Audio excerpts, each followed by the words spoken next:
is our good friend Janet Porter. She's president and founder of Faith to Action, and she joins us now. Janet, good morning. Morning. So good to be with you, Tim. Or good afternoon. Are you in Ohio today? I am. So Eastern time zone. That's right. There. Janet, first of all, your thoughts on Texas, what happened there?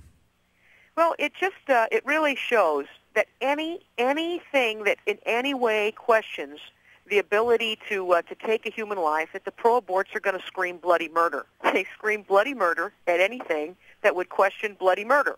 I say let's give them something to scream about, Tim, and that's why I was encouraged to hear that Representative Phil King actually also introduced a heartbeat bill in the state of Texas. Now, it didn't go anywhere in the special session. The clock ran out, but it at least gives them a running start when the around. So they actually, it's a good bill. It's an advance. It'll protect babies after 20 weeks. It'll give hospital privileges. It'll shut down a bunch of abortion clinics.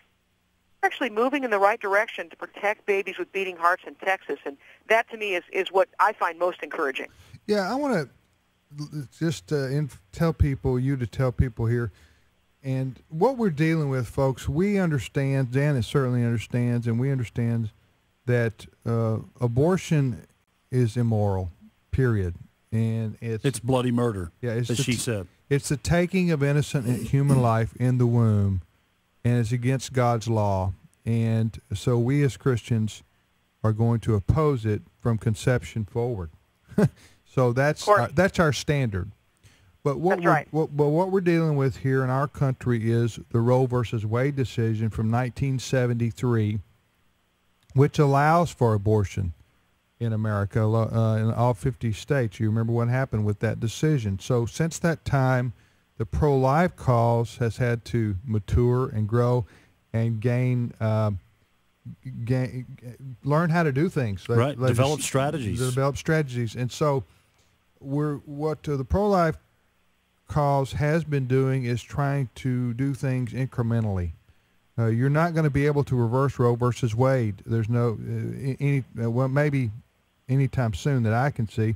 So we're dealing with how to advance the pro-life cause, dealing with that reality. So that's what we're talking about. So when we say, well, prohibiting abortion past 5 months in Texas is a good thing, you might say to yourself, well, Tim, what about the babies before 5 months? Yeah. Hey, I'm all for saving them too, but I'm just saying let's save as many as we can with as much different legislation as we can around the country. I don't know, Janet, do you take that view or do you differ from me on that? I take it, and I'll tell you why. Any advance we make, I'm for any bill that saves any lives. There you go. You know, we've seen personhood bills, and some, even in Mississippi, not yet get to a place where we can pass them. All right, so if we can't get them all just yet, and if we are limited at this moment to incremental changes, I say let's have a great big increment. Instead of abortion stopping a beating heart, I say why not make a beating heart stop abortion? And that's why we've been pushing as hard as we can for the heartbeat bill. I got some news for you, Tim. I don't know if you know this, but you actually in AFR was that all those who've given to American Family Radio were instrumental in passing the nation's first heartbeat law. Because you know why? Because you all covered what we were doing in Ohio, frantically charging uphill to try and get the heartbeat bill passed through the Senate. Well, the folks in Arkansas heard about that. And Josh Duggar, who happens to be known to many people, being on the show 19 Kids and Counting, he's the oldest of the 19 kids. He listened to a report that you had on the air and went back and told his dad, Jim Bob Duggar, and said, hey, they're passing a heartbeat bill in Ohio. Maybe we should do that. So he calls his buddy Jason Rapert in the Senate. And what these guys did to get this bill through is unbelievable. They overrode the governor's veto, and that's just the beginning of it. What's great about it is you all played a part in making that happen. The first heartbeat law that will protect nearly every child who would otherwise be aborted was followed by North Dakota. We're going back at it again in Ohio. Kansas is picking it up again. Texas just introduced it. We're going to see the increment moved to inches from the goal of conception instead of miles away where it is now. And the good news is both Jim Bob and Michelle Duggar and their 19 kids, as well as Senator Jason Rapert, are going to come and speak next week at our 10th anniversary Faith to Action banquet. They're our keynote speakers in Columbus, Ohio on Thursday the 15th. If anybody's interested, we still have some room available for you at f2a.org. You can find out the details. But you're going to come and you're going to come and see what leadership looks like. Now, let me tell you a little secret. This guy, Senator Jason Rapert, he is an inspiration. You're talking about a state senator from Arkansas. That's right. Okay. And he took a band of his senators with him over to the House that they didn't want to pass this bill. Kind of the opposite in Ohio. Our struggle is the Senate. In Arkansas, it was the House. So Senator Rapert, after having to be challenged by the pro-abort committee chairman who had killed their bill, he won in that race, came back in the second session to pass it this year. But he took a group of senators over to the House and said, if you guys want any bill to pass through this chamber, then you pass this bill. This is the kind of thing that we need in America, leadership that says we're going to do what it takes to restore legal protection of children, and he is an inspiration. If you want to come and be encouraged, this is the place to be. August 15th, make a drive to Columbus, Ohio. It's going to be worth your trip because you're going to be encouraged, and I think we're going to find a lot of people willing to take the charge. What is the website to find information on that banquet? Sure, it's just the Faith to Action website. The shortcut is F like faith, the number 2, A like action. And you're going to be able to see, if you go to f2a.org, you'll also see some of the clips of the documentary film we're making to defend marriage. We're going to show a preview of that film at the banquet next Thursday as well, a clip on how we can defend marriage before another inch of ground is lost. Janet, for those who don't know, when you're talking about a heartbeat bill, which you've just described as in Arkansas and in Ohio and being introduced in some other states, maybe South Dakota, I think you said, what does the heartbeat bill do? What's the definition of that?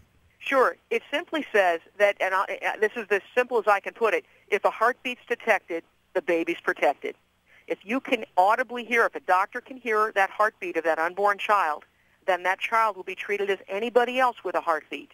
We're going to, it's a sign of life across hospitals across America.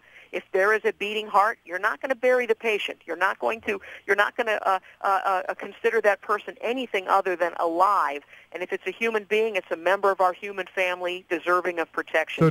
So where has it been passed anywhere in the states yet?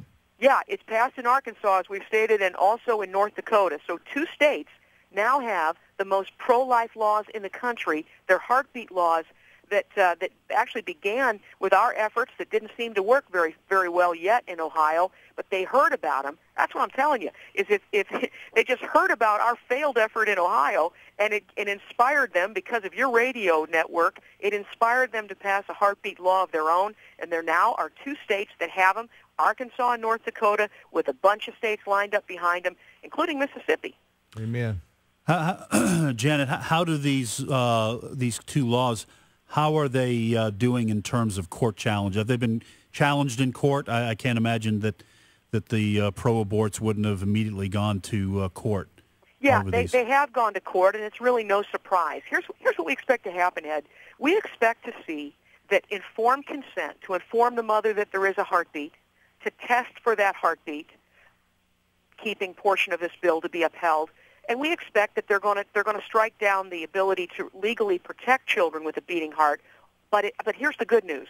It's at the lower court level, and they're bound to precedents. But we fully expect to win at the Supreme Court level. Yes, even with this Supreme Court, even though Kennedy went the wrong way on marriage, we expect Justice Kennedy to rule the right way on life. Why? Well, because of a lot of the writings that he had in Supreme Court decisions. He was very upset with how far the Casey decision went when he reversed his vote he was going to be a vote against Roe, and he reversed it to be a pro-abortion vote. He now told some folks he wants to be on the right side of history, and we're giving him that opportunity. Here's the rationale. The Supreme Court said that the state can get involved to protect human life when there's a likelihood of live birth. All right, the baby's likely to be born alive, then the state can get involved to protect that baby. But you know what? The line they're using right now is viability. And that's a line that changes based on what hospital you're born in, what year you're born in. That's a line that's subject to change. What we see as a better line, a better indicator of live birth, is whether or not that baby has a heartbeat. There's a 95% chance likelihood of that baby surviving to live birth if there's a detectable heartbeat. So we believe, based on the current rationale of the current Supreme Court, that this bill will be upheld, and the line will move inches from conception, which is where we want to be. And let's just say nothing else passes. Technology is getting better every day. We can hear that heartbeat at earlier and earlier ages. And as you know, that heart begins to beat at 18 to 21 days, and that's before a mother even knows she's pregnant. So the pro-aborts came in and testified, and they said, this will outlaw all abortions. Well, certainly that's our goal, and this will go a long way toward it. What's the website again, Janet? You got your banquet coming up a week from Thursday, and then to find out more. You can find out more, sure, at F2A, F like faith, the number 2, A like action.org, faith to action or F2A.org, and we'll save you a seat. I look forward to meeting you. There's lots of people that want to come and meet all the Duggar kids, and I most want people to hear what Jason Rapert sounds like, what a leadership is, to hear what leadership looks like. This is a guy who did what it took, and I believe he's going to inspire many in our legislature and certainly around the country. In Columbus, Ohio, a week from Thursday. Thank you, Janet. Columbus, Ohio. Columbus, is that what I said? Yes. Columbus, Ohio. Thank you, Janet. Thank you, Tim. Thank you for all you're doing and for being such a critical role in protecting life. This wouldn't have happened if they hadn't heard about it on your network. So thanks to you and for all those who are given to AFR. Thank you, Janet. Appreciate it. Amen.